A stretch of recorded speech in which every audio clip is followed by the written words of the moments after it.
নিতে চাইলেই তো আর হলো না, আইন বলে একটা ব্যাপার আছে। আমার থাকার অল্টারনেটিভ ব্যবস্থা না হলে উনি আইনত, হাসির কিছু নেই, that's the legal right I have, আমাকে উনি বাড়ি থেকে বেরোতে বলতে পারেন না। ও তাই নাকি? এটা আইনে আছে? হ্যাঁ। অবশ্য অতটা আইন আমাদের জানা নেই, আমরা তো অতটা আইন নিয়ে গবেষণা করিনি, তাই না? তার মানে এ বাড়িতে থাকার মেয়াদ আমাদের শেষ হয়ে গেল, আর কোনোদিন এ বাড়িতে এসে উঠতে পারবো না, তাই তো? মেসমশাই, এটুকু বিশ্বাস আপনি আমার উপর রাখতে পারেন।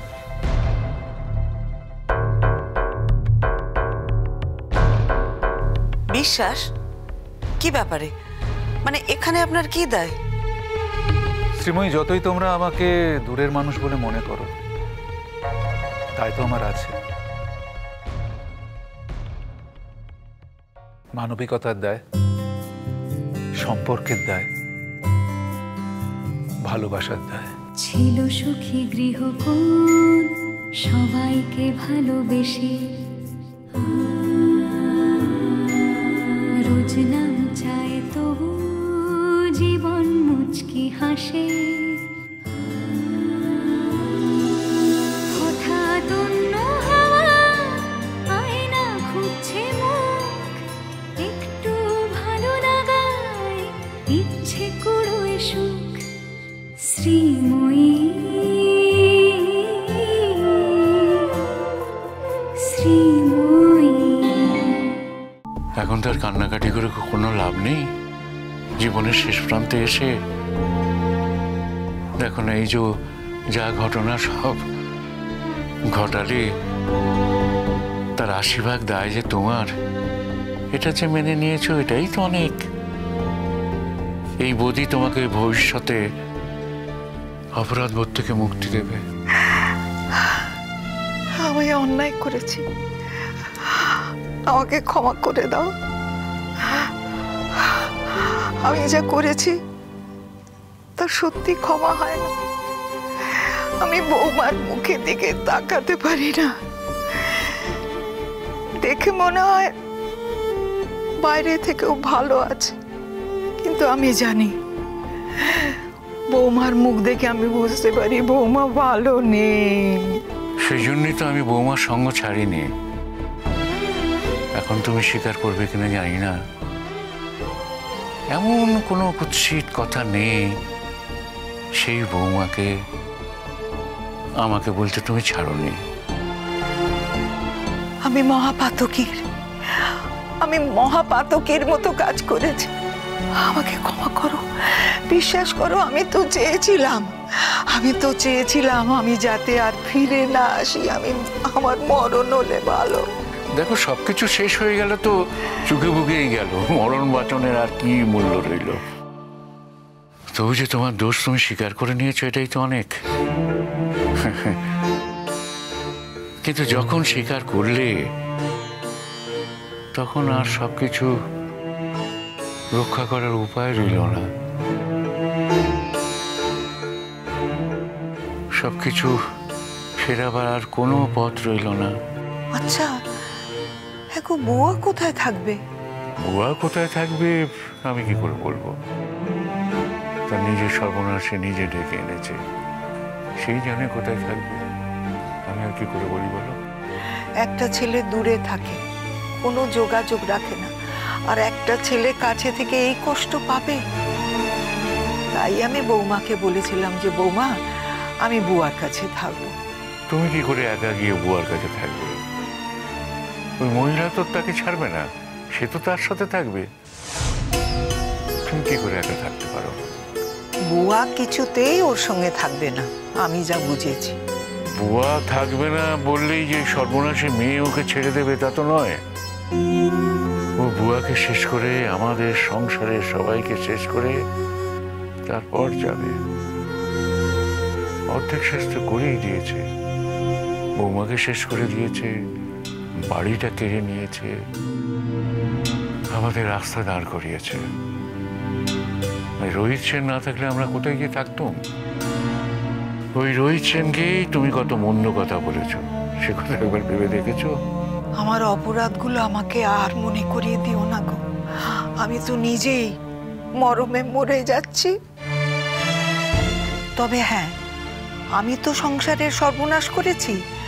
আমার দ্বারা যতখানি হয় সেটা আমি পূরণ করে দেব। হ্যাঁ, পুরোটা হয়তো পারবো না, কিছুটা অন্তত আমি পূরণ করে দেব। তুমি আর কি ক্ষতিপূরণ দেবে, কোথা থেকে দেবে?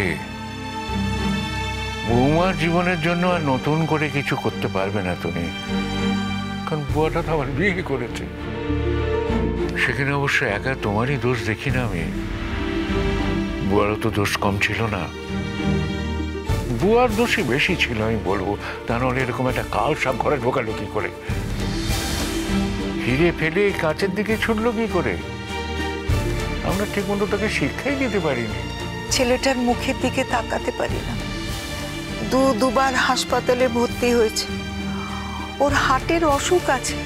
এবার যদি কিছু হয়ে যায় তাহলে তো ওকে আর বাঁচাতে পারবো না গো। দেখো, নিয়তি যা আছে তাই হবে, আর কি করা যাবে?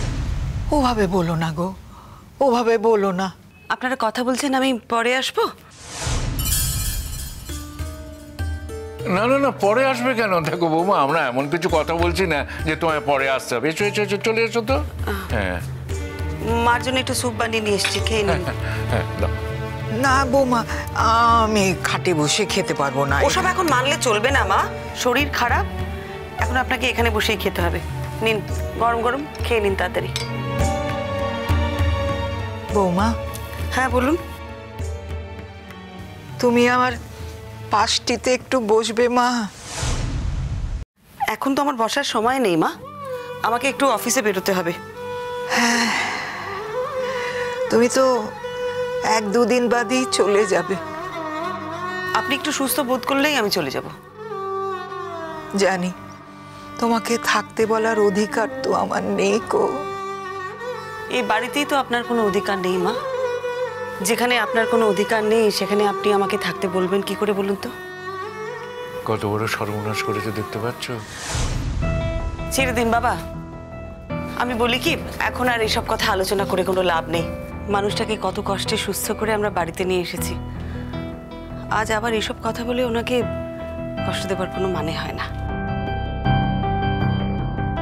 আমি কিন্তু প্রথম থেকেই বলেছিলাম যে এই বয়সে এই অবস্থায় আপনাদের দুজনের একসাথে থাকা উচিত। অবশ্য আমি জানি মা মনে মনে চান তার ছেলের সাথেই থাকতে, তবে ছেলের সাথে থাকতে গেলে তো তার বৌমার সঙ্গেও থাকতে হবে। সেটা মা ঠিক মানিয়ে নিতে পারবেন কিনা এ সময়। দয়া করো, দয়া করো বৌমা, ওই বৌমা শব্দটা আর উচ্চারণ করো না গো।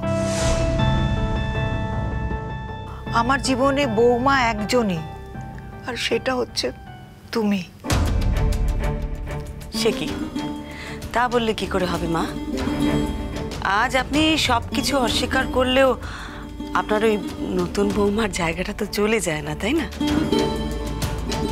যাতে চলে যায় সেই ব্যবস্থাই আমি করব, তুমি দেখে নিও মা। আমি না মা এসব কথার মধ্যে আর থাকতে চাই না। তাছাড়া আপনার ছেলে আর ছেলের বউয়ের সংসার, তারা যদি ঠিকঠাক থাকে তাহলে আপনি তার মধ্যে কোনো ব্যবস্থা করতে যাবেনই বা কেন? ঠিকঠাক থাকে? ঠিকঠাক কি আছে বলছো? আমি কিচ্ছু বলছি না বাবা, আমি ওদের সম্পর্কে কোনো কথাই বলতে চাই না। হ্যাঁ, তবে এটা তো ঠিক, তুমি আমার ছেলের বউ হয়ে আর কোনোদিন ফিরে আসবে না। তবে এটাও ঠিক, বুয়া কিন্তু তার সেই নতুন বউ ওই মহিলার সাথেও থাকতে পারবে না। যে ঘটনা ঘটিয়ে ফেললো, যেভাবে বুয়াকে না জানিয়ে আমার কাছ থেকে বাড়িটা লিখিয়ে নিল, আর এই ঘটনা জানার পরেও আমি বুয়াকে যতখানি চিনি, ওই মেয়ের সঙ্গে বুয়ার কখনো থাকবে না। বুয়া যদি ওই মেয়ের সঙ্গে থাকে না, বুয়াকে মেরে ফেলে দেবে আর বাঁচতে দেবে না গো। আমি আসি মা, আপনি খেয়ে নিন। আমি মিঠুদিকে বলবো পরে এসে বাটিটা নিয়ে যাবে। জানি তোমার এসব কথা শুনতে আর ভালো লাগছে না, আর এটাও আমি জানি তুমি কোনোদিন মনে মনে চাওনি যে এই বাড়িটা ছেড়ে তুমি যাও। সেটা আপনি বোঝেন? বুঝি মা, সেদিন না বুঝলো আজ আমি বুঝেছি।